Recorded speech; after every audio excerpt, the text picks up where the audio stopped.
Thanks for listening to this archive of Teaching American History's Documents in Detail webinar for October 21st, 2020. The focus of tonight's program was James Madison's essay titled Property. We were joined by Dr. John Moser of Ashland University, our moderator, Dr. Chris Burkett, also of Ashland University, and Dr. Elizabeth Amato of Gardner-Webb University.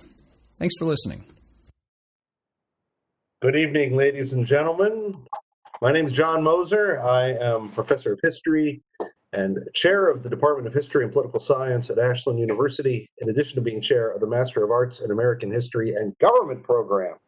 Welcome to another episode of Documents in Detail, Teaching American History's webinar series, in which we bring together thoughtful scholars to have a conversation about historically important documents. We encourage all of you joining us tonight to participate in that conversation by submitting questions via the chat box, and we will try to get to as many of those as possible. Within the next week, you will receive an email with a link to request a certificate of participation if you would like one, as well as a link to the archived video and audio from today's program. The speeches, letters, and other writings that we're using for this year's webinars are all drawn from our book, 50 Core American Documents, and if you are not familiar with that collection, you should be. These documents are also available at the Ashbrook Center's extensive, indeed voluminous document database located at tah.org. The subject of tonight's program is James Madison's 1792 essay entitled Property. And to help discuss it are Dr. Christopher Burkett, Associate Professor of Political Science at Ashland University. By the way, Chris also happens to be the compiler and editor of 50 Core American Documents, and Elizabeth Amato, Assistant Professor of Political Science at Gardner-Webb University. Thank you both for joining us tonight. So, glad to be here. I'm going to admit, I'm going to admit, this is a document that I had never read before preparing for tonight. So I know very little. I mean, I know what the text says, but I have lots of questions about this. But let me start by asking, why is this document worthy of inclusion in a collection called 50 Core American Documents? Let me phrase it like that.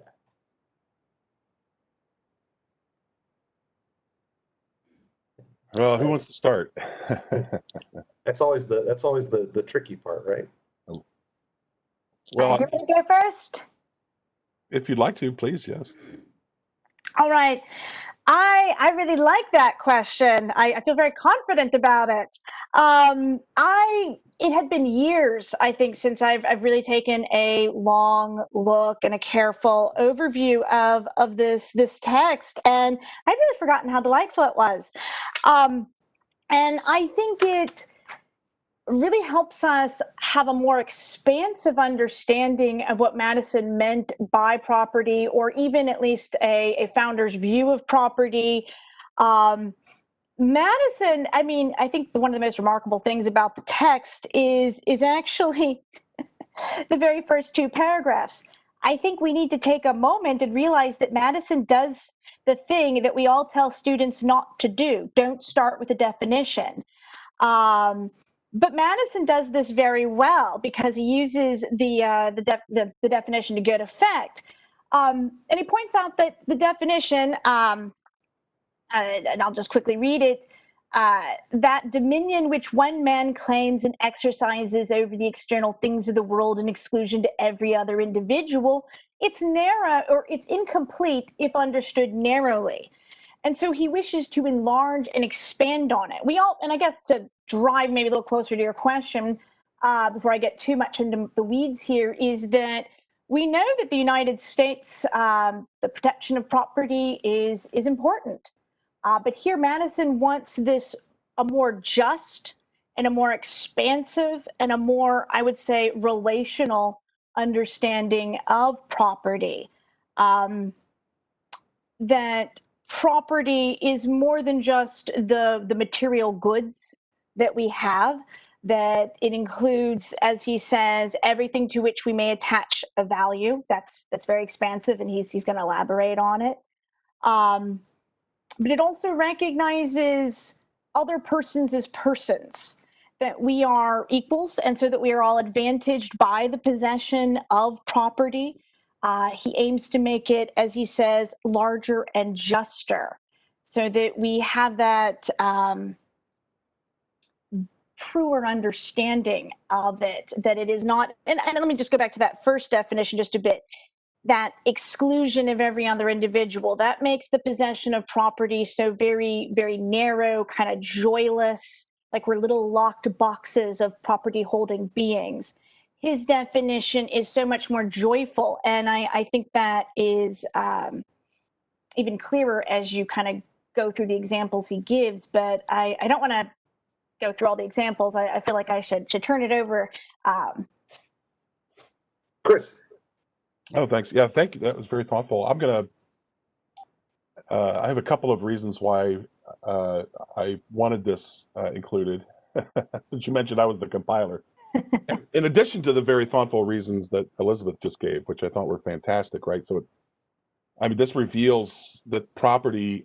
Madison almost brings this. I don't want to overdo this. This sort of spiritual understanding, if you will, to the meaning of property above the material, right? That's a great reason. There's some other reasons I thought it was interesting. One was, first of all, I think this reveals some Lockean influence on Madison. And I think that's interesting because if you've studied the influence of the Enlightenment thought on Madison, you know that he, especially Locke's thinking, he agreed with Locke on some things, but he disagreed with Locke on others, with regard to the probably proper limits of government, the meaning of religious toleration, and other things. But the formulation Madison uses here is actually a very Lockean formulation. John Locke is often quoted, almost always quoted as saying, life, liberty, and property. And that's not exactly what Locke says in his second treatise. Locke says people have the right to life, liberty, and estate, all of which Locke says I call property.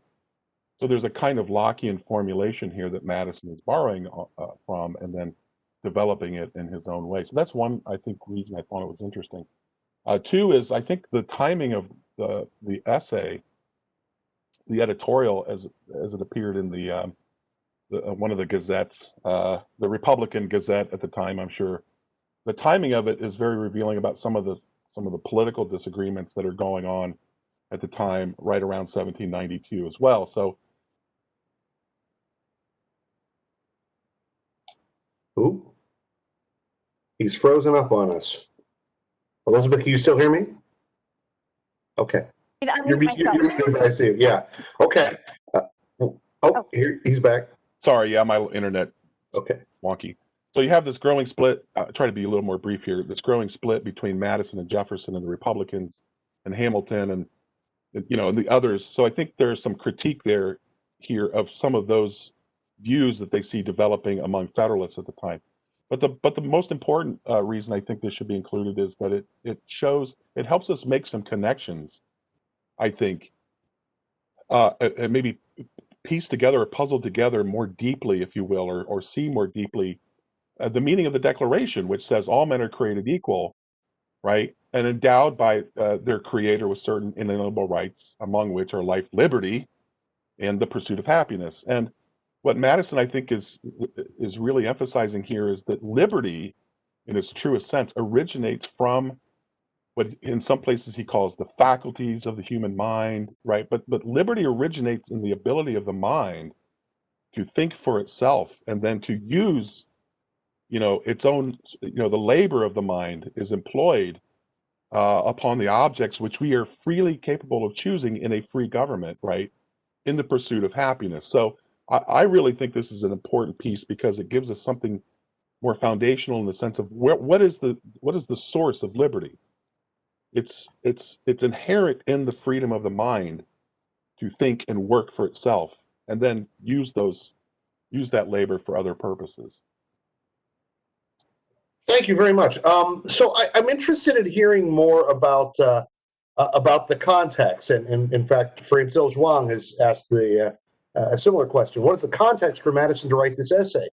Were there any, was it corruption or unjust laws and taxes, censorship around 1792? I know this is published in National Gazette, which is Philip Freno's paper. It's highly partisan, highly favorable to the Democratic Republicans. What's the occasion for him to make this statement? You mentioned that there's the developing tension between what will eventually be called the Democratic Republicans and the Federalists. Is there something that the Federalists have done or are saying that have sparked Madison's need to write this? Well, I mentioned it. I'll just jump in really quick. I mentioned this earlier, so I'll sort of follow up on it. First of all, I think Madison is attacking two. I don't want to use the word enemies, but he's really critiquing two things at once here. One, obviously, there are clear critiques of the British, right, and the British monopolistic system. But I think he's also criticizing the Federalists, that sort of Hamiltonian Federalists. As you know, he often refers to them as monocrats. They're pro-British, and he sees the Federalists taking the country down the direction in an economic sense toward becoming more British. So, in a sense, there's a kind of warning here to Americans who read this carefully, not to follow the path, not to take America down the path of British, the British economic system, commercial system, if you will. But I think specifically at the moment, there's a great debate taking place as Hamilton is putting out his plans for the government, right? The first assumption of the debt and then creation of the national bank coming up, and so on and so forth. There's also a great debate after Hamilton's report on manufacturers comes out, in which he calls for, one, government promotion of certain kinds of economic and commercial activities, right? Which is another word for regulation in a certain sense, right? So Madison is kind of, I think, alluding to some of the potential problems that come from what he calls arbitrary regulation. And then there's also a debate that takes place publicly between Hamilton and Madison and Jefferson over the effect of the manufacturing life on individuals as free individuals in a free society. So as most people are familiar, Hamilton promoting, the creation of jobs because it gives greater economic opportunity for others, whereas Madison and Jefferson, on the other hand, are touting the virtues of the agrarian way of life as the ideal for the way a free human being should live in a free society. So I think that's the immediate context of this, but that's a hunch. He doesn't say. Elizabeth. I confess I don't have a clearer understanding. That those are the things that I have always understood, that this is reacting to the report on manufacturers, the assumption of debt, all of those things, that it is a attempt and consequently Madison's attempt to, as you say, be a kind of let me clarify, if you misunderstood me in a way when I was advocating for the Constitution, the direction we should go in. After all, he had been aligned with Hamilton. He's separating himself out more here. And as you say, after he gets through all the really lovely stuff in the beginning, which is actually really delightful, he gets down to brass tacks, and he actually starts giving us some broad policy principles like, oh no, yes, faculties of the mind, religious opinions and practice, great and wonderful, but we get down to, that is not a just government. This is, I think, I should have numbered these paragraphs. I think this is about 5 or so from the end. That is not a just government, nor is property secure under it, where arbitrary restrictions, exemptions, and monopolies deny to part its citizens of that free use of their faculties and the free choice of their occupations. And of course, he goes on here with some broad principles. I mean, he starts talking about linen manufacturers and button makers. And he seems very much concerned that there is going to be a attempt by the government to kind of reach in to this area of American life that Madison wants to protect, to kind of insulate, because that the faculties of the mind, that kind of free activity of the soul is so crucial to the person's property and to those kind of more transcendent characters of human life, and to sort of maybe connect it even more so to sort of the Declaration, the idea that human beings are given the givenness of the rights that people have, and that governments are there to protect those rights, not to give them or choose and intervene in that way. Elizabeth, it was that very paragraph that really inspired my question. When I see what must be the spirit of legislation where a manufacturer of linen cloth is forbidden to bury his own child in a linen shroud, and what sort of laws are being is Congress considering at this point that would inspire this phrase? But okay, I guess I can see where certain elements from Hamilton's report on manufacturers might be read in that way. I'm no Hamilton expert, but this seems a little bit of an uncharitable reading. I don't know that any of the Federalists ever proposed anything. Correct me if I'm wrong, right? I confess I wish I had a better impression of what, because it is such a precise example, bringing up the death of a child buried in linen shroud, and the whole passage did strike me, and I thought, oh, this is an excellent time to really dig around in some texts and to get to the nitty gritty of what Congress was doing, which I confess I did not do. Okay. Another. Can I just say, please? Sorry, but these are. I think you're right. These are not. Madison is not directly responding to proposals in Congress, but these are all examples of things that we've seen under the British economic system, the British regulatory economic system. And so this is just, I think this is Madison trying to get ahead of the curve here, because again, in this general way, Madison has been, and Freneau, his good buddy from college, he was a college bud of his, an old drinking buddy from College of New Jersey. They've been trying to paint this picture of Hamilton and the Federalists trying to become more and more British. So if that's the road you want to go down, this is the sort of thing you can expect. Good. That makes sense, right? Another question from one of our participants: since the Bill of Rights had been ratified just a couple of months prior, could this be viewed as a defense of some or all of those?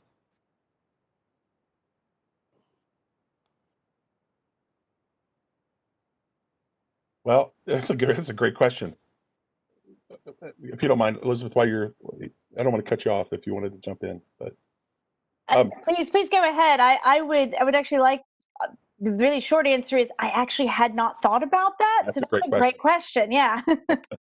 I think this goes deeper than the Bill of Rights. I think the way Madison thought of the Bill of Rights in the end was that those are the rights generally protected in the Bill of Rights are what he called something like fences or barriers to our more fundamental natural rights, as they're partly expressed in the Declaration of Independence. So, the natural or unalienable right to life, liberty, pursuit of happiness, and among others, right, as the Declaration says, which suggests religious liberty, a right to property and its uses. Those things are better protected by the other rights that are listed in the Bill of Rights. So in this particular piece, I think Madison is going right back to the original source, or the most fundamental source of rights, the idea of natural rights that we have as virtue of the fact that we are human beings with free minds again, right? And as a way to reinforce perhaps the importance of having those rights listed in the bill. I will say that I'll try to be quick here. The first right, or among the first rights listed in the Bill of Rights, is the rights, you might call them the rights to conscience, right? Congress can establish no religion, and they cannot infringe the free exercise of religion. And Madison was very big on that right, those rights in particular. And you'll notice as we get into the text a little more, you probably notice that Madison uses the word sacred 3 times in this text. And he used the word sacred when he calls the right to conscience a sacred right, right? So again, sacred in the sense that it has a kind of religious connotation, but sacred in the sense that that the conscience or the freedom or the ability of the human mind to think for itself is a power or a faculty that human beings have by nature or by nature's God, right? It is the way God or nature or the creator, however you want to think about it, created human beings. And that has to be fundamentally protected. And you have to be careful not to indirectly violate or suppress that fundamental right of free conscience by sort of suppressing it on the tail end in dampening its uses and its consequences, right? So I think the economic kinds of regulations that he's warning us against here, and some of the things that are included in the Bill of Rights, are meant to protect the most important right of conscience for James Madison, by not, again, sort of suppressing the free use of that right in its just sense, if you will. Sorry, that was too long. I apologize. Not at all. Not at all. No, I thought that was brilliant. It definitely made me think about, this is certainly an excellent text to read in considering how the Supreme Court has treated, the Bill of Rights and then what are typically called economic rights. To the question about the Bill of Rights, I agree absolutely with Christopher that it's deeper than the Bill of Rights. I think that's absolutely true, that he is invoking that sense of sort of natural rights. Because the Bill of Rights is establishing things like, it's even phrased strangely, Congress shall make no law that, we understand these are rights, but they're written in a certain way. Or we talk about, free speech, free expression, the Establishment Clause, and so on. But the way Madison describes these things here, it is to really get at the heart of the matter of what he means and what they are. And I'm going to pick on the first one here because it is, I think, absolutely one of the most remarkable. You could, let me see, where is this? In the latter sense, a man has a property in his opinions and the free communication of them. We could chalk that up and say that's freedom of speech or freedom of expression, or even, some free exercise there. But what Madison is really getting at here, this is an extraordinary example in an essay on property. He begins with one of the few human goods that can be infinitely shared without dominion or dilution, which is the truth, or at least our opinions about the truth. This whole understanding of property here smashes the idea that property is exclusively a thing over which a person has in exclusion to every other individual, to go back to that original dictionary definition that he gives. I'm not suggesting Madison thought that all property was like this, but that he's certainly demonstrating that there is a species of property that is shareable. Moreover, he highlights that the people, in order to have opinions, as he says elsewhere in that later paragraph, the enjoyment and communication of their opinions, so that we can develop them, revise them, float them, dispute them, switch them in conversation. It's relational. I can't even develop an opinion if I don't have other people to talk to about them. It is a species of property that depends on being shared to be possessed. And he starts big like that. That's big picture notion of kind of the faculties of the human mind and of the human spirit and whatnot. And then he kind of takes us down through the rest of those to show, the different species of property. There, I feel like I've extended too long there. Let me push back on this a little. That doesn't sound like property to me. Ask anyone. I've got plenty of opinions, but to what? In what sense do I own those opinions? Anyone else can hear what I'm saying and parrot my opinions. In fact, I would be happy if they did. That doesn't strike me as ownership. That doesn't strike me as property, unless we're going to use it in the form of intellectual property, right? If someone's going to copy a page of one of my books or several pages of one of my books and then claim it as their own work, then I've got a beef with that. But I don't think that's what Madison is talking about here. What do you think about that?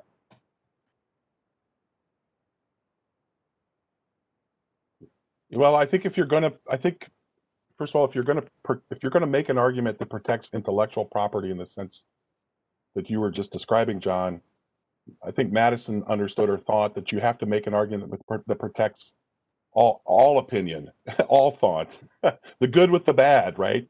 The nonsensical opinions that you see everywhere, the Twitter sphere or whatever.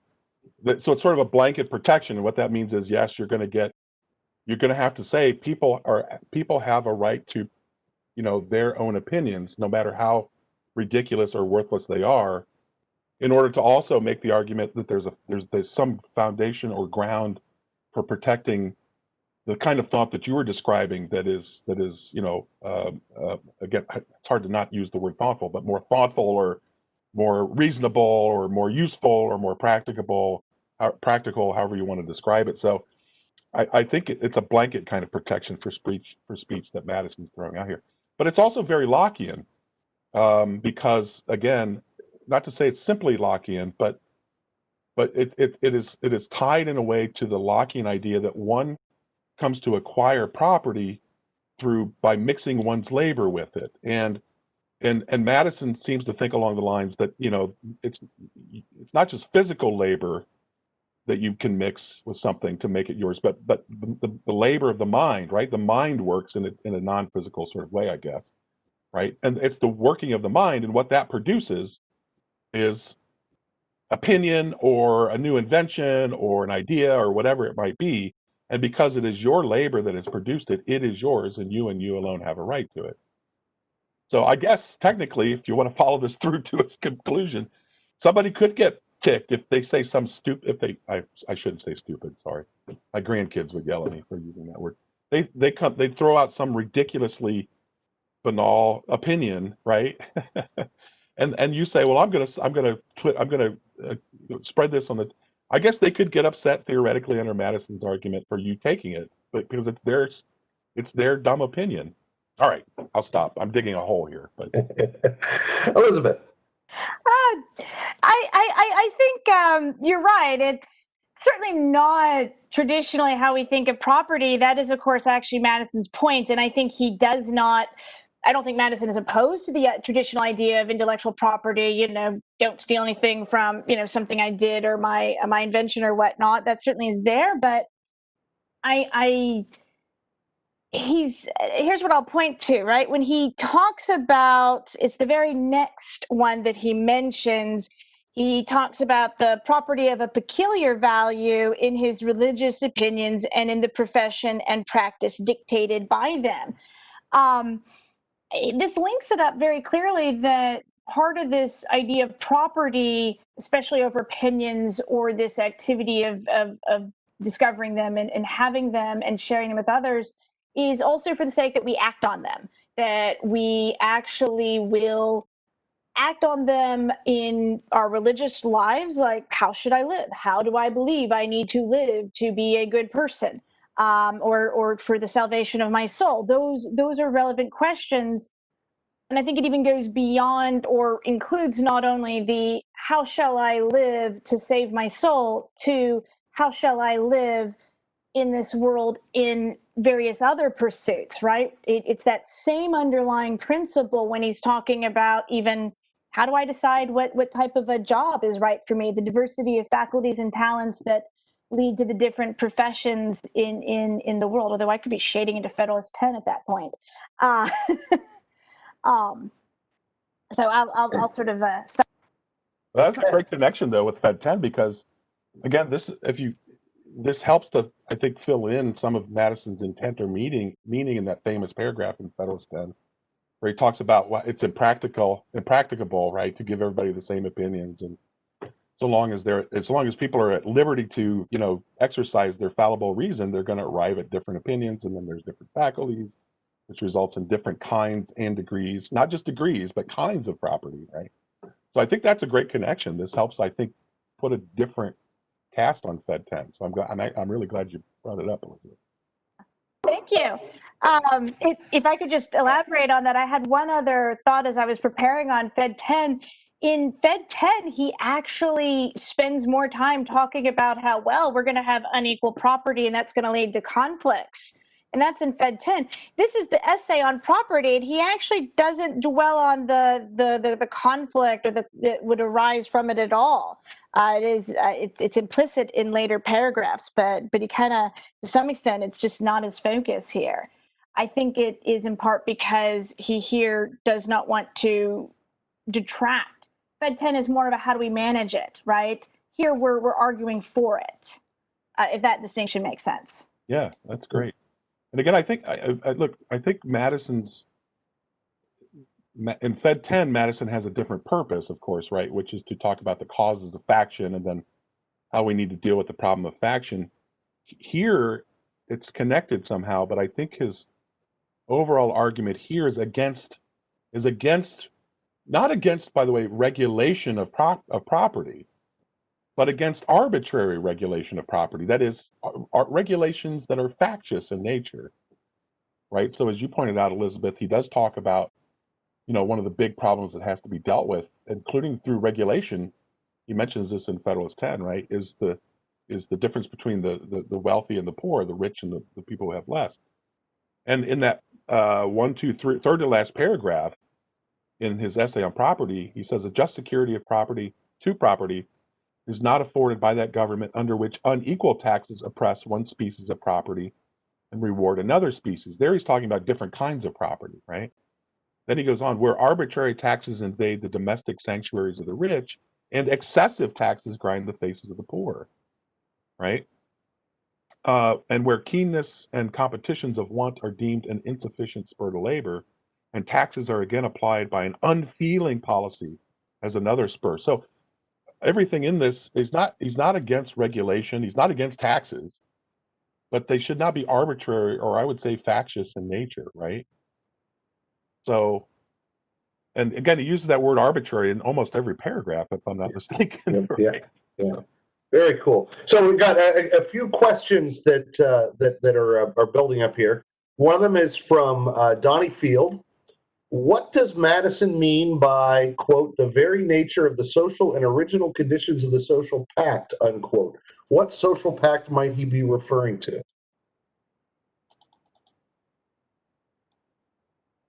Well, I think I saw that question earlier. It's a good question. I tried to allude to that earlier a little bit when I was saying it's connected to the idea of sort of natural, unalienable, fundamental rights in the deepest sense as they're expressed in the Declaration. And I think, again, this is a kind of nod to the Scottish Enlightenment way of thinking about the social contract, according to which there's a state of nature, in which human beings, which represents the natural freedom of human beings to think freely and so on and so forth. And then for the sake of a degree of security and prosperity, they sacrifice some of that natural freedom that they have and establish government through a contract.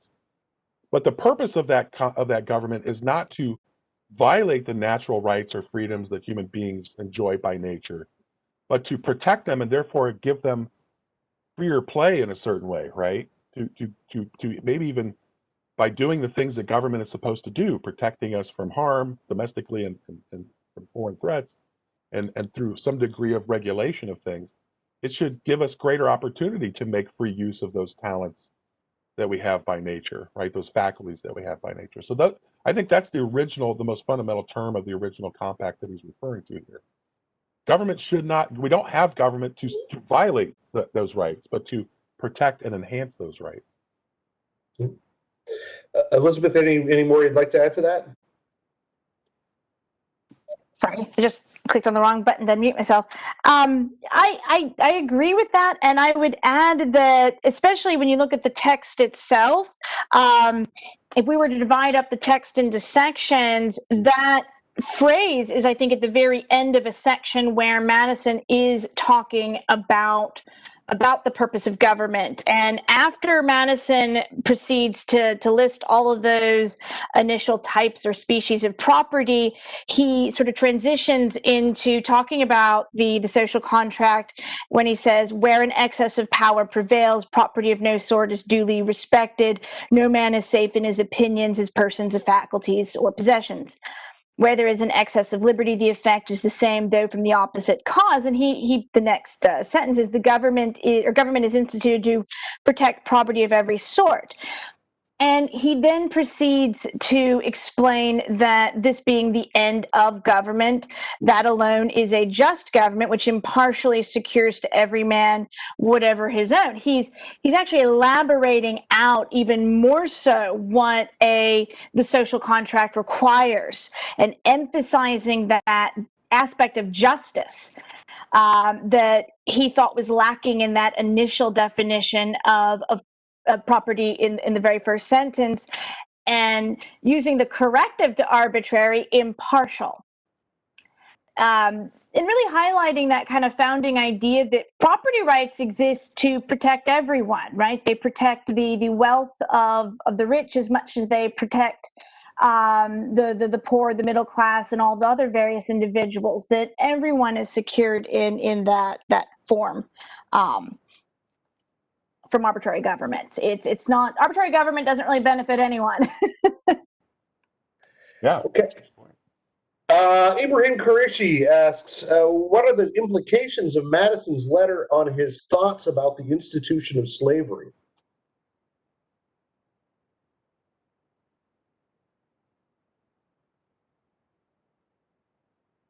Elizabeth, do you have thoughts on this? I do. I'm willing to sort of jump at that. I think that this text, if you were to follow it, it is impossible to logically have slavery. Slavery is clearly and obviously not compatible with this understanding of property. A person cannot be considered property, and that the law justly should not protect slaves as property. That Justice Taney was wrong. The Fifth Amendment does not at all protect that. Madison isn't mentioning slavery, and that is, I think, perhaps telling, but I think that this, you can't have slavery and believe this document, or this logical understanding of property is incompatible entirely with slavery. And I'd say that even is building off of Locke. Certainly, Locke also makes it clear that you can't have that notion of rights with the social contract is incompatible. I could say more on that, but I'll stop there. I thought that was great. I would just, again, I'm just adding on to that, I guess, not really adding anything except saying the same thing over again. I think that when Madison and others made arguments like this, the logic of the argument had the effect on some Americans over time, of course, right? I think of coming to the conclusion, if you agree with the premises of the argument and the logic of the argument, you have to arrive at the conclusion that a human being is a human being, and there could be no property in them. That's the consequence of this kind of argument. And this is not the only place that somebody made this kind of argument, of course, right? But didn't Locke say that slavery could be defended in certain instances? Yeah, but Locke limited it to cases of a justifiable imprisonment. Really, I mean, in the end, for Locke, slavery, the only form of justifiable slavery was in cases of incarceration for having been duly convicted through, the process of law. So there's something to that as well. And by the way, Madison. I think this is again, we know Madison has slaves, so there's the tension. We all know about the tension, but Madison had been exposed to these kinds of ideas from a relatively early age. We know when he was growing up, he was reading issues of was it the Spectator, the British journal, written by Addison, and drawing a blank on the other author, essentially making the kind of Lockean / Scottish Enlightenment arguments about these things. And then when Madison went to college at New Jersey, he's studying primarily with John Witherspoon, who was a great teacher of the Scottish Enlightenment. And these were exact. By the way, the arguments that Elizabeth was making, or the points Elizabeth was raising, were exactly the kinds of arguments that Madison was hearing from John Witherspoon and other thinkers with regard to slavery and equality. So, you know, it still leaves us with the problem. Well, you know, that's a different question. But, you know, Madison had slaves, and why didn't he free his slaves? That's a different issue. But the ideas condemning slavery and justifying equality were there. So. To what extent might Madison, sorry, this is Brianna W. asks, to what extent might Madison argue for the right to work or physical labor as property? Yeah, well, I think actually, if you don't mind, this is connected to the slavery question in a way, because again, it's a very Lockean argument in the sense that one's labor is one's own, and right, because your labor is the work of your body, and it's the mind, again, by the way, that puts the body in motion. It's the mind that tells the body what to do. So, excuse me, not always, but in many cases, it's the mind that is the cause of physical labor. So you start with the freedom of the mind to decide, to order your own actions, to use a Lockean phrase. What that means is your labor is yours, and you have a right to decide what to do with your labor. Now, then you get into the realm of contract issues, right? So it's your labor. Does that mean you can give it away for free? Yeah, I guess it's yours, right? But you also have the right to try to come to some sort of contractual agreement with others about what should be exchanged on their part with, for the labor that you're providing, right? Which is the basis of the idea of a paycheck, right? And so on and so forth. Now, I think ironically, so, this is the other argument against slavery, is that, the labor that belongs to the slave, and Lincoln, by the way, picked up on this, Abraham Lincoln picked up on this very clearly in many of his arguments, where the real injustice of slavery, or a real injustice of slavery, is one person says you work and I'll eat, right? So, but there's an irony in this, in that, Madison is laying out, I think, a really strong argument for contract labor, the contractual basis of labor. But the irony is, of course, Madison didn't like the idea of people working in factories or for manufacturers, right, for a paycheck, because Madison thought that was a degrading use of one's labor, in a way, as compared to the way of life of these agrarians, these farmers, right? But anyway, I'll stop. So. In another question, John Robinson asks, when Madison writes, under which unequal taxes oppress one species of property and reward another species, might he have been talking about the Whiskey Rebellion? Yeah, so actually, I kind of wondered that myself. I can't say that I know that for certain, but not only did I wonder about the Whiskey Rebellion, but actually that's exactly where my mind went, was thinking about taxes on alcohol, in particular, and just generally speaking, these type of, sort of sin taxes, that sort of thing is, I mean, Jefferson and then the Jefferson Republicans usually sort of came out against these sort of things. This is kind of a Hamiltonian sort of idea.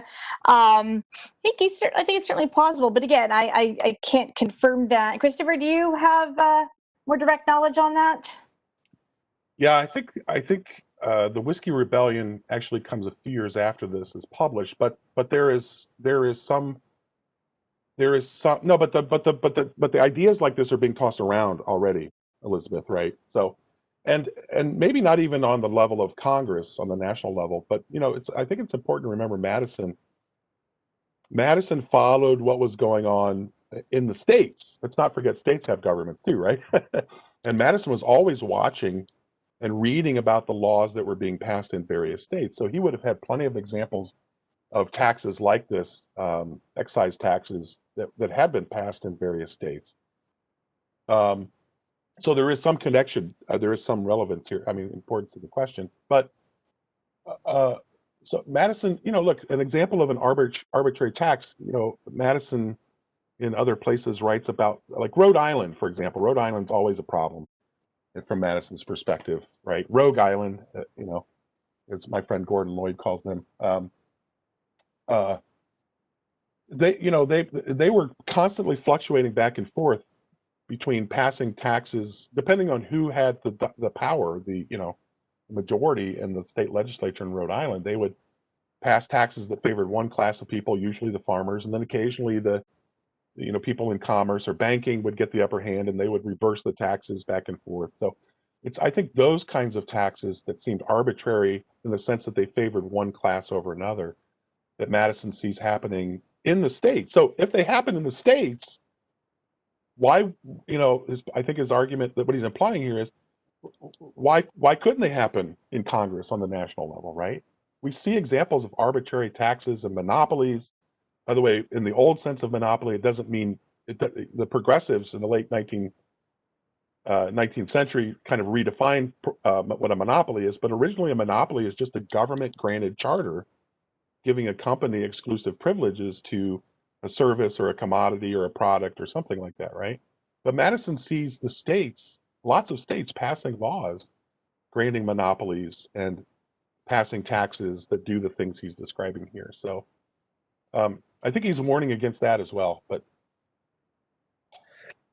and as a factual matter, Whiskey Rebellion, you're right, was 1794, 2 years after the after this essay was written. But it was already. Could I jump in? Oh, so, yeah, please.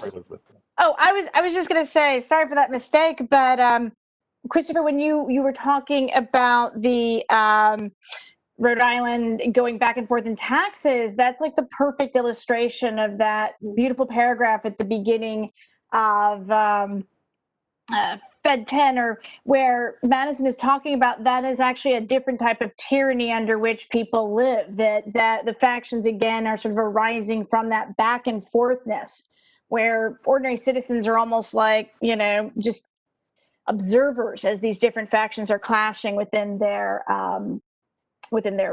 legislative bodies, creating that insecurity overall. Madison saw it in his own state in Virginia quite frequently, by the way, right? I mean, that's where you really see these fluctuations in policies and laws and taxes, especially with regard to religious liberty, right? I mean, so Madison saw this amazing, a reversal from, we dropped the Church of England in 1776 in favor of, he thought, universal religious freedom, and then within 5-6 years, we're back to Patrick Henry trying to propose a bill establishing essentially the Episcopal Church as the official religion of Virginia. So, yeah, these kinds of arbitrary fluctuations that favor one class, and not just economic class, but religion, so on and so forth, right, are what Madison's warning about. Sorry, John. I didn't. Yeah, sure. Anirudh Mutnuru asks a question directly related to this issue of taxation. How do you think that Madison meant to implement taxes that aren't unfair for any particular class? It seems to me there will always be someone who is hurt by taxes, and with Madison not being opposed to taxes, it just doesn't seem pragmatic. Again, I don't think Madison's opposed to taxes. So how do you this is a great question. How do you find a way to have taxes? By the way, nobody's more opposed to taxes than me, so I'll try to be impartial on this.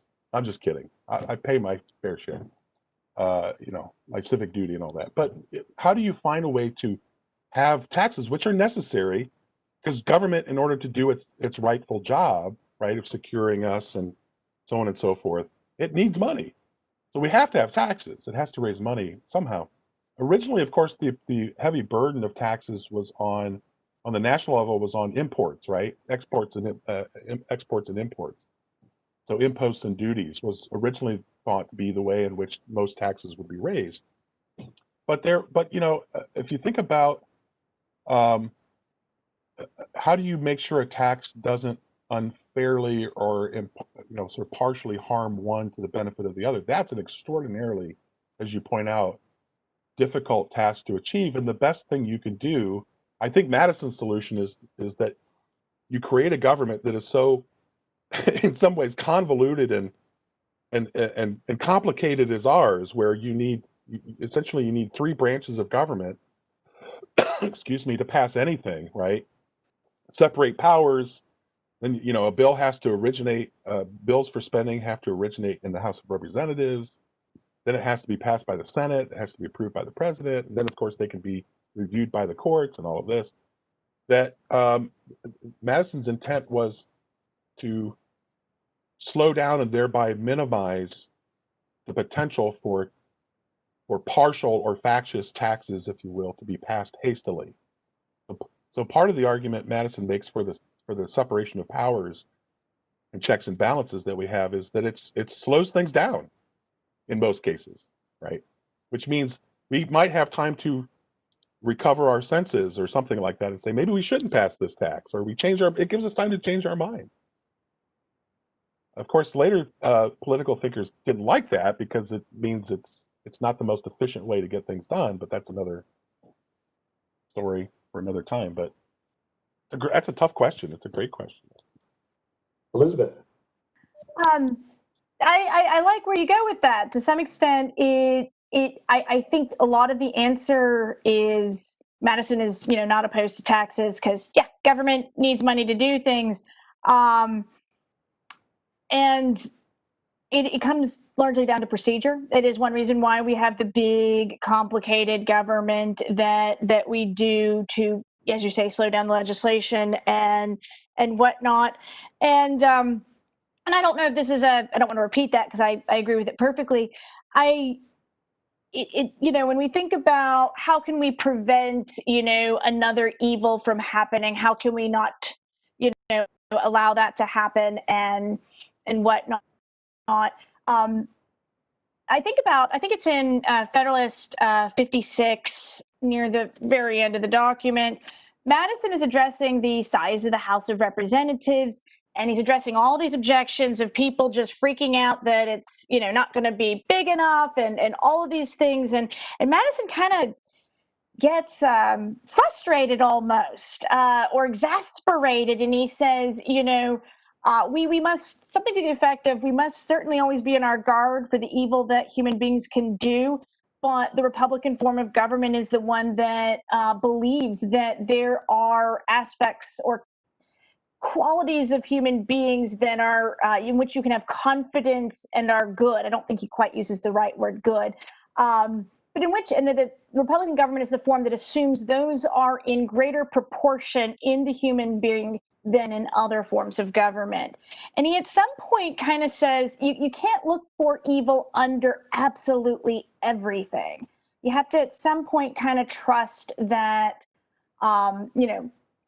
there is the capacity for good things to sort of happen. And people are certainly capable, people will do evil, but they are also capable of doing good. And that through that process, which is going to put some of the brakes on the more negative things, perhaps those better elements can shine out. Can I just say that's such a great point, Elizabeth? Can I just say that in the text itself, Madison says something that reminds me of the idea that you're laying out here. It's let's see. I should have numbered my paragraphs as well. 1, 2, 3, 4, 5, 6, 7, 8, 9, 10. It's the paragraph that says where an excess of power prevails, property of no sort is duly respected. No man is safe in his opinions, his person, his faculties, or his possessions. So like in a monarchy, right? Or an absolute monarchy. And monarchies are often justified on the grounds that, look, people need rulers, right? I mean, this is the essential Hobbesian argument that people need a Leviathan to behave themselves, right? But where you have that excess of power based on that assumption, then property of no sort is respected. On the other hand, Madison goes on, he says, where there is an excess of liberty, the effect is the same, though from an opposite cause. So on the one hand, you have the danger of tyranny. On the other, perhaps anarchy, if that's what he means by this, right? So what we're trying to do is find a way in which property can be, in all of its aspects, private property, the acquisition of property, business, manufacturing, taxes, all of this can be regulated on the assumption that, yes, we are prone to be tyrannical as human beings, if you will, or factious, if you will. That'd be a better word. But on the other hand, we are reasonable enough, right, to a degree, to figure out a way to do this in most cases, right?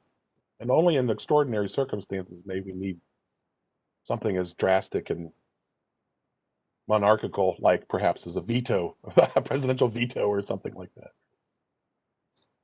We're getting some really great questions. I don't think we're going to be able to get to all of them.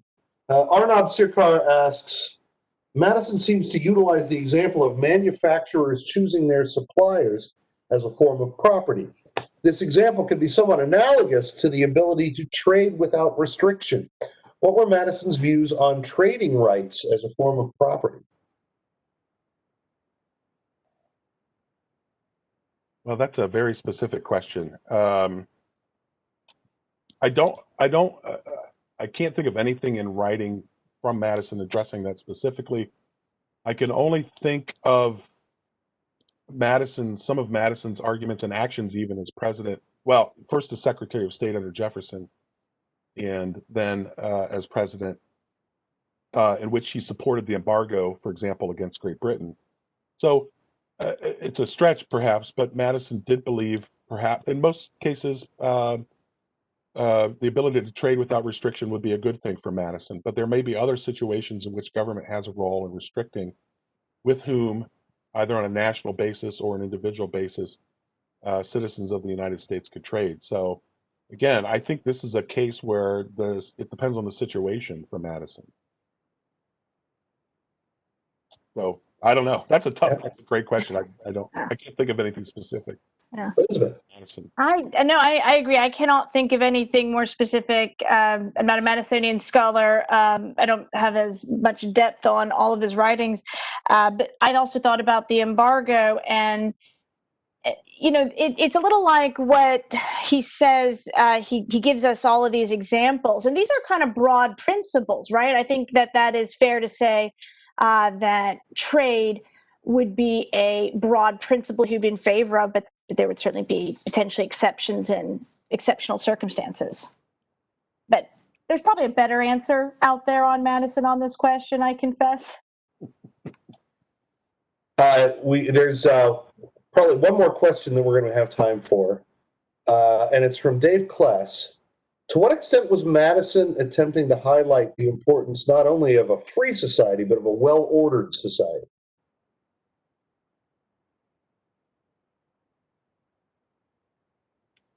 Go ahead, Elizabeth, please. I think you're still muted. There we go.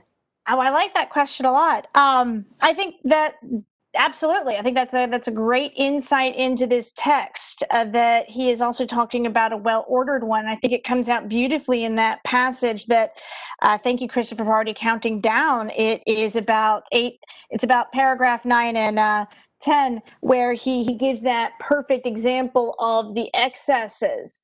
The excess of sort of power, and then the excess of liberty. He is coming to the idea of a well-ordered regime, the idea that you need government. Government's useful for things. The government, after all, is going to be there to hopefully protect our rights, that we need it to perform these functions. And so he is also trying to remove all that arbitrariness. How can we always be pursuing things that are juster, especially with respect to our property? Well said. Chris, anything you'd like to add to that? So, no, that was really thoughtful. I thought that was great. Other than to say, again, just saying it in different terms, there is a place for regulation, for law and regulation in Madison's world, right? But it has to be regulation always with an eye to the public good, the general good, in such a way that it does not sort of, again, dampen dampen, I don't know if that tamp down to the springs of industry, right? So that it doesn't suppress somehow the opportunities that people have to try to use their talents and faculties. But there's got to be regulation, right? Otherwise, as Madison says in Federalist 51, there would be no need for government, right? Because that means men would be angels. So, can I just? I know we're out of time, but I throw one thought out there. I meant to bring up earlier. I'll try to be brief. John, I know you teach courses on the progressive, or I teach courses on the progressive era too, and I wonder if progressives who who formulate a very strong argument, a reformulation of how we think about rights to property. I wonder if they had read this piece by Madison, if that wouldn't have changed their minds or affected them somehow, because even though Madison is laying out this interesting argument protecting the rights of property because of the labor involved, I wonder, for example, to what extent Madison would say unearned income, what progressives call unearned income, should be protected property. I mean, that seems to me to be something that falls outside of the spectrum here that Madison's laying out, and therefore is especially subject to regulation. You know, as I was reading this, it put me in mind of Charles Beard. Yeah. And his argument that, well, the founders were ultimately interested in protecting certain species of property. And it makes me wonder if Beard ever saw this essay, where he clearly has a far more expansive view of property than Beard himself did. Great point. But I am afraid that is all the time we have for tonight. I want to thank both of our panelists, Elizabeth and Chris, as well as our participants for their excellent questions. As a reminder, you will be receiving an email within the next week that will include a link for a certificate of participation if you would like one. It will also contain a link to the archived webinar, which we hope you will share with your colleagues, as well as sharing that on social media. Please help us get the word out about these webinars.